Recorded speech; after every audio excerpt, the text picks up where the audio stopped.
오후 찬양 예배에 귀한 은혜가 우리 모두에게 가기를 간절히 소망합니다. 부활에 대한 반응, 리액션이죠. 어떤 말이나 사건에 대한 생각이나 태도, 이걸 반응이라고 하고 리액션이다라고 이야기를 합니다.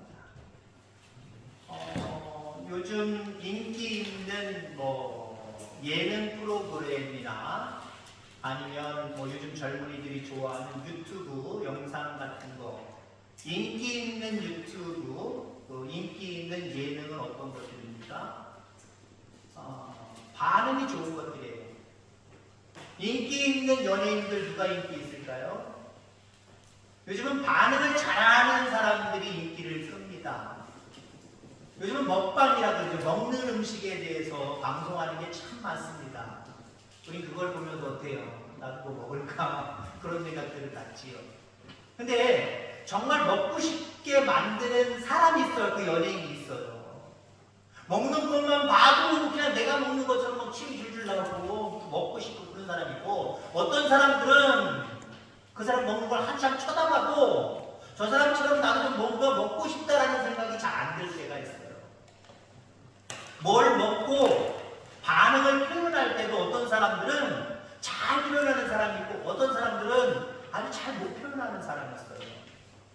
우리 김종민이라고 하는 그 가수 연예인 아시죠? 그 사람은 약간 조금 변수가 있습니다만은 먹고 반응하는 거죠. 와, 좋대요? 좋대요? 그게 다예요. 좀 특이한 경우예요. 다른 연예인들이 그랬다고 하면 다음에 우리 프로그램에 나오지 마세요. 잘려요. 뭘 먹어도 너무 되게 맛있어. 와, 시원하다. 야, 물에 풍덩 빠지는 것처럼 시원하게 그냥 뱃속까지 쫙 오는데요? 이런 식으로 표현을 해줘야 다음에 또 불러줍니다. 방송국의 아침마당이나 이런 데 보면은 아침마당 아저씨들 앉아있죠. 주로 아줌마들이 많이 앉아있습니다. 자원에서 오는 분들도 있지만 대부분이 아르바이트 뛰는 분들입니다. 리액션 잘해야 돼요. 반응 좋아야 돼요. 사회자가 좀 우스갯소리라도 하면 이래야 됩니다. 이러고 있으면 쫓겨나요. 다음에 못 구경합니다. 반응이 좋아야 되죠. 그래서 신앙도 어쩌면 반응입니다. 하나님 말씀에 대한 반응. 하나님 말씀에 대해서 반응입니까 싶고요? 그렇구나. 그렇구나가 아니죠. 우리가 쓰는 용어가 있죠. 아멘. 목회자들도요, 설교할 때 이 분위기 참 중요해요. 저 같은 경우는 더 그래요.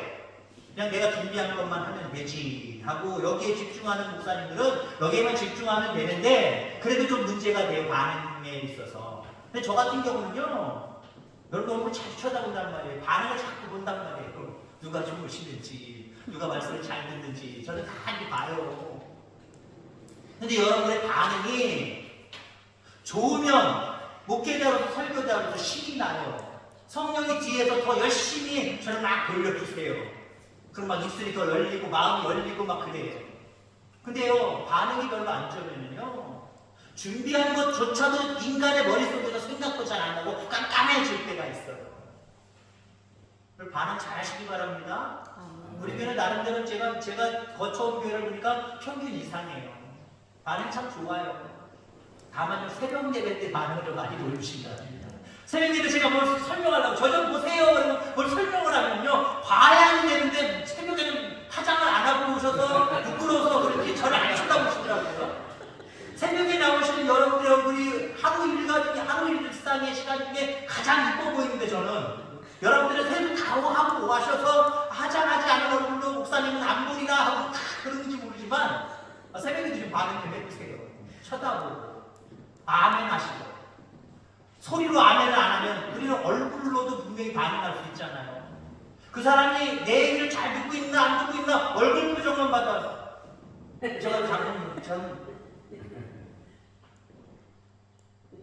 이러면 장모님 얘기 제가 잘 듣고 있는 걸 못 듣고 있는 거예요.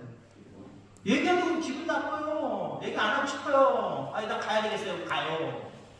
상대방의 말도요 잘 들어주세요. 신이 나는 거예요. 더군다나 생명의 말씀, 하나님의 말씀. 반응이 뛰어나기를 주의 이름으로 축원합니다. 여러분의 반응을 제가 볼 거예요. 앞에 뭐라고 써 있어요? 예수 부활하셨다. 예수 부활하셨다. 제가 여러분들한테 이렇게 이야기합니다. 예수 부활하셨다. 아멘. 반응이 시원찮아. 이게 반응이에요. 이게 반응. 물론 내가 좀 작게 얘기하든지 크게 얘기하든지 하나님 중심으로 오시니까 뭐 중심에 내가 뭐 예수님 부활하시고 나는 알지 난 믿어 라고 하시는 분들도 있겠지만 정말 우리의 마음속에서 예수님 부활하셨다라고 할 때 정말 감격과 감사와 기쁨이 넘쳐서 아멘을 했느냐 아니면 아멘을 안 했느냐 아니면 아멘을 했더라도 작은 마음 작은 생각을 가지고 목소리로 했느냐 참 중요하다라고 하는 거죠. 오늘 본문에는 예수님의 부활을 목격했던 여자들 그리고 그 여자들에게서 예수님이 부활하셨다라고 하는 소식을 들은 제자들이 등장합니다. 오전의 말씀과 똑같은 말씀은 아니지만 내용은 비슷하잖아요. 막달라 마리아가 부활하신 예수님을 가장 처음 봤지요. 그리고 제자들에게 가서 예수님이 부활하셨다 나는 보았다라고 이야기했습니다. 반응이 어땠나요? 한마디로 좋았나요? 시큰둥했나요? 여인들이든지 아니면 제자들이든지 반응이 시큰둥했어요. 자, 여인들의 반응을 보면은 오늘 본문은 14절이지만 1절부터 보시면 더 좋습니다. 심히 놀라서 떨었고 무덤에서 나와 도망쳤다라고 이야기하고 있고요. 너무 두려운 나머지 일어난 일에 대해서 그 누구에게도 아무 말을 못했다라고 여인들에 대한 평가를 내리고 있습니다.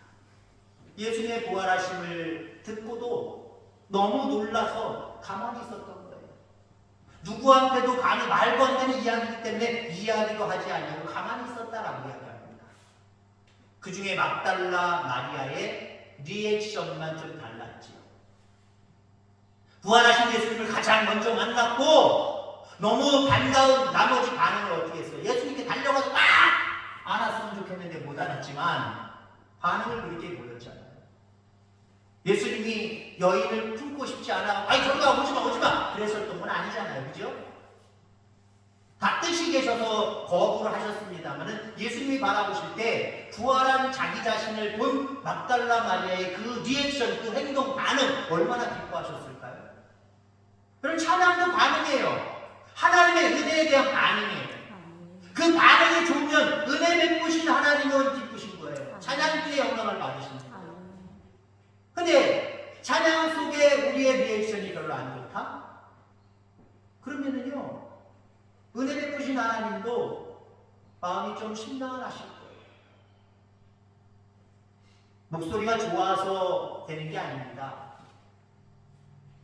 목소리가 굵고 때로는 뭔가 묵직하고 크고 그래서가 아닙니다.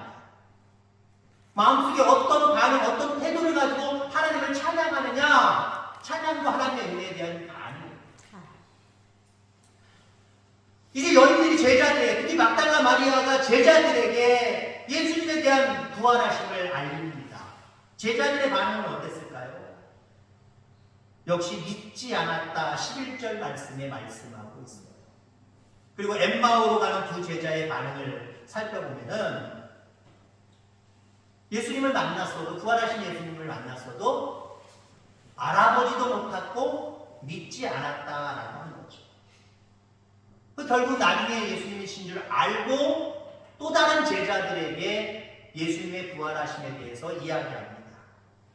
이 말을 들은 제자들의 반응은 오늘 본문 바로 앞부분 13절에 믿지 않았다라고 이야기합니다.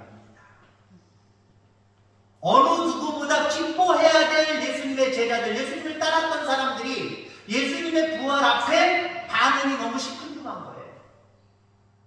반응이 너무 시큰둥한 거예요. 믿지 않았습니다.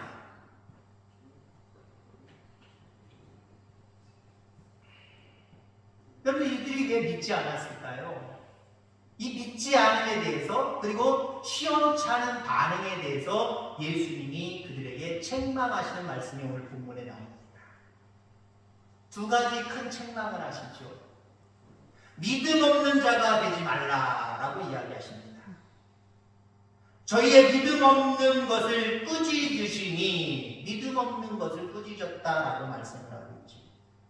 믿음이 없어서 예수님이 살아나신 것을 믿지 아니했다라고 이야기합니다. 당시 제자들은 직접적으로 예수님을 만나기 이전에 부활에 대해서 반응이 믿지 못하는 거였어요. 근데 예수님의 책망은 믿음 없는 자가 되지 말아라. 믿음이 없으니까 반응이 그 모양이지. 하나님 이렇게 책망하시는 거예요. 그래 믿음이 있으면요 반응을 제대로 해요. 아멘. 반응 화끈하게 한단 말이에요. 여러분들의 믿음이 있음을 보여줄 수 있기를 바랍니다. 어떻게? 화끈하게. 어떤 것인지 반응으로 화끈하게. 그런 저와 여러분들 다 되기를 주의 이름으로 축원합니다. 당시 제자들은 예수님의 부활을 믿지 못했습니다. 그리고 요즘날 어떤 이들은 이렇게 얘기하죠. 예수님의 부활 사건 그 자체가 중요한 것이 아니라 부활의 의미가 중요하다라고 말하는 사람들이 있습니다. 뭐 조심스럽습니다만은 천주교가 그런 색깔을 많이 갖죠. 예수님의 부활이 중요한 것이 아니라 부활의 의미가 중요한 것이다. 그러면서 그들은 뭐라고 얘기해요? 약한 자들의 부활이 되어야 된다. 그러면서 어떤 봉사, 섬김에 대해서 참 많이들 이야기합니다. 물론 기독교도 꾸준히 봉사하고 섬기는 일들을 많이 합니다만은 여러분 천주교 그들은 섬기는 거 봉사활동 어쩌면 기존의 우리 기독교인들보다 더 정말 열심히 하는 그런 모습들을 우리가 바라봐요. 요 옆에 있는 우리 동네에 어떤 분도 불교를 믿으시는데 봉사활동 엄청나게 하시더라고요. 또 그렇게 불교에 심취하신 분인지는 모르고 90세 넘으신 분인데 전도하다가 그 집까지 어떻게 들어가서 커피 한 잔을 마셨는데 자기 집 방까지 다 이렇게 안내를 구경을 시키더라고요. 목회를 하는 목회자도 제 방에 들어가면 저 서재에 들어가면 목사님이다 라고 하면 조금 티는 나지만 자세히 봐야 티가 났단 말이에요. 근데 그 집은요 누가 와도 불교 믿는 사람, 석가모니 믿는 사람이야. 법전도 갖다 놓고 달마 그리고 갖다 놓고 아이고 뭐 엄청나게 갖다 놓고요. 제가 더 놀랬거든요. 지금도 일주일에 몇 번씩 왔다 갔다 상주를 90세가 넘으신 분이 버스 타고 가시든지 그럼 올 때는 거기 좀 젊은 그 봉사자들이 자기를 데려다 주기도 한대요. 여기서 놀다 가기도 한대요. 그러면서 여전까지 봉사활동을 그치지 않고 열심히 하시더라고요. 근데 여러분들 그 속에 예수 그리스도가 없으면 소용이 없는 거예요. 부활하신 예수님이 없으면 소용이 없는 거예요. 천주교가 아무리 그들이 어떤 봉사를 강조하고 약한 자들을 위한 헌신을 강요해서 열심히 섬겨도요 부활하신 예수님을 믿지 못하고 부활하신 예수님을 어느 정도 인정하면서 마리아만 섬기면 이건 실체가 없는 거예요. 그건 믿음이 아니에요. 불교가 아무리 봉사활동을 많이 해도요 예수 그리스도 그분이 아니면 그들이 하는 모든 봉사활동 그들이 하는 모든 헌신 그렇게 중요한 게 아니에요. 여러분 무엇보다도 살아계신 예수님을 믿는 믿음이 있어야 됩니다. 한마디로 우리 속에 예수 그리스도가 계셔야 돼요. 예수 그리스도가 계신 상태에서 남들이 하는 것처럼 불교나 천주교 하는 것처럼 우리도 더 섬기려고 애쓰고 노력을 해야죠. 그들보다 비치는 것은 어쩌면 영적인 자존심을 상하게 하는 일들이잖아요. 그런 맥락으로 열심히 품으려고 해야 되는 거지. 예수님의 부활 자체를 외면한 채 봉사를 강요하고 섬김을 강요하는 것 이거 믿음 아니에요. 여러분의 마음속에 무엇보다도 살아계신 예수님으로 가득하기를 주의 이름으로 축원합니다. 그리고 거기에 그 믿음에 따라서 조금 반응을 좀 확장해 가는 거예요. 전에는 내가 봉사활동을 섬김을 덜 했지만 내가 더 봉사활동을 통해서 섬김을 통해서 하나님의 살아계심을 증거하는 삶을 살아요. 이렇게 믿음 있는 자들이 다 되어지기를 주의 이름으로 축원합니다. 자, 그 다음에 예수님의 부활에 대한 반응이 현찮아서 책망을 받은 제자들, 어떤 책망을 받았습니까? 저희의 마음이 완악한 것을 책망하셨으니 마음이 완악하다라고 책망을 받으셨다라고 하는 겁니다. 제자들이 부활에 대해서 직접 들었지만 부활을 믿지 못한 이유가 무엇일까요? 마음속에 확실한 기둥이 있어서 그래요. 야, 죽은 사람이 어떻게 다시 살아나? 이 확실한 자기들만의 육신적인 진리, 육신적인 참이 있기 때문에 그래요. 자기의 고집이 있기 때문에 그래요. 사람은 죽으면 다시 살아날 수 없지만 예수님이라면 할 수 있어 하면서 이거 뭉겨뜨려버려야지요. 쓰러뜨려버려야지요. 여러분, 신앙은 어쩌면 우리가 생각하고 있는 그것을 쓰러뜨리는 작업이에요. 이게 쓰러지지 않으면 신앙 믿음이 내 속에 자리를 잡지 못해요. 내가 생각할 때 이런 건 이런 거야 라고 하는 부분들 쓰러질 때 하나님의 은혜의 역사가 내 속에 심겨지는 거예요. 그렇습니다. 그들의 마음속에 단단함이 있었어요. 흔히 우리가 우상숭배를 자꾸 행하고 하나님을 제대로 섬기지 못하는 사람들을 향하여서 목이 곧은 백성이다라고 이야기하죠. 오늘 저를 보면서 조금 뭐 느끼신 거 없습니까? 자세히 살펴보셨을 때? 자세히 안 살펴보셨습니까? 제가 오늘 목이 빳빳합니다. 목이 좀 돋았어요. 뭐가 여기가 지금 뭐가 잘못돼가지고요. 이걸 잘못하고 이걸 잘못해요. 그리고 약간 목에 좀 약간 뭐가 거북함이 있어요. 막 가는지 이렇게 다니고 이렇게 거북함이. 예민하게 안 보셨나 보네. 앞으로 저를 예민하게 봐주시기 바랍니다. 근데 육신적으로 뭔가 간이 걸려서 목이 빳빳할 수는 있어요. 그런데 내 마음이 빳빳하지 않길 주의 이름으로 축원합니다. 내 마음이 왜 빳빳해요? 내가 생각하고 있는 고집의 뼈대가 아직도 살아있으니까 빳빳한 거예요. 그 고집의 뼈대를 없애버리면 하나님 말씀에 부들부들 얇아지는 거예요. 하나님 말씀이 그렇구나. 그렇구나. 왔다 갔다 하나님 말씀 따라 움직여가는 하나님의 사람이 되는 거예요. 근데 내가 가지고 있는 뭔가 확실한 그것이 있으면 하나님 말씀이, 하나님의 부활하심이 믿어지지가 않는 거예요. 그렇죠, 여러분들. 죽은 사람이 어떻게 살아납니까? 과거나 지금이나 확실한 진리가 그 맞습니다. 죽은 사람이 다시 살아난다는 건 이거 있을 수 없는 일이에요. 근데 예수님이라면 다르잖아요. 예수님이라면 다르잖아요. 그분이 다시 살아났대요. 더군다나 살아생전의 제자들에게 인자는 고난을 받아 죽고 3일 만에 다시 살아나리라. 이 말씀을 몇 번이나 제자들에게 예고하셨잖아요. 그러면 그 예고의 말씀이 떠올라야 되고 그 예고의 말씀대로 야 부활하셨대 다시 살아나셨대 믿어줘야 되잖아요.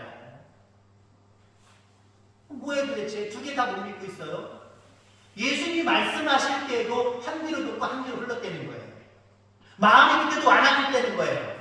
내 스승이지만 야 우리 스승은 다 좋은데 저 말씀은 내가 도저히 못 믿겠어. 어떻게 죽은 사람, 본인이 죽었다가 3일 만에 다시 살아난다고? 말도 안 돼. 라고 하는 생각을 아마 가지고 있었을 거예요. 그런 생각이 계속해서 남아있다가 죽으신 예수님이 다시 부활했다고 그 어떤 목격자가 와서 얘기해도 제자들은 믿을 수가 없었어요. 완악했기 때문에 그렇습니다. 여러분, 우리의 마음이 완악해지지 않도록 늘 깨어있기를 주의 이름으로 축원합니다. 여러분, 우리의 마음이 완악해지는 것은요, 어쩌면 쉬운 일이에요. 쉬운 일이에요. 내 마음이 완악해지지 않아. 결국 나는 쉽게 완악해지지 않아. 섣불리 자기 자신에 대해서 장담하지 마시기 바랍니다. 깨어있지 않으면, 늘 경건의 삶을 살지 않으면요, 나도 모르게 내 마음이 점점 굳어져 간다니까요. 나도 모르게 굳어져 가요. 내가 굳어졌는지 안 굳어졌는지 몰라요. 나도 모르게 굳어져가는 이 질병, 영적인 질병에 걸리는 저와 여러분들 되지 않기를 바랍니다. 날마다 깨어 기도하고 찬송하고 말씀 읽고 경건의 삶에 힘쓸 때에 여러분들의 마음이 완악해지는 것이 아니고 하나님의 말씀 따라 그냥 받아들여지고 그 말씀 따라 순종해가는 저와 여러분들 다 되기를 주의 이름으로 축원합니다. 오늘 기쁜 부활을 맞아 오히려 주님께서 우리를 책망하시는 날이 되어서는 안 됩니다. 이 부활절에 여러분들 예수님의 부활을 사실 그대로 믿는 믿음, 마음이 완악해지지 않아서 그 말씀을 그대로 믿을 뿐만 아니라 많은 사람들에게 증거하는 그런 여러분들 되기를 주의 이름으로 축원합니다. 마지막으로 다시 한번 묻습니다. 여러분들의 반응을 제가 봅니다. 예수 부활하셨다. 아유, 반응이 설교를 들었는데 다시 조금 아까보다 조금 다른데 설교를 그만큼 들었는데도 반응이 죄송해요. 그 모양은 어떻게 해요? 예수 부활하셨다.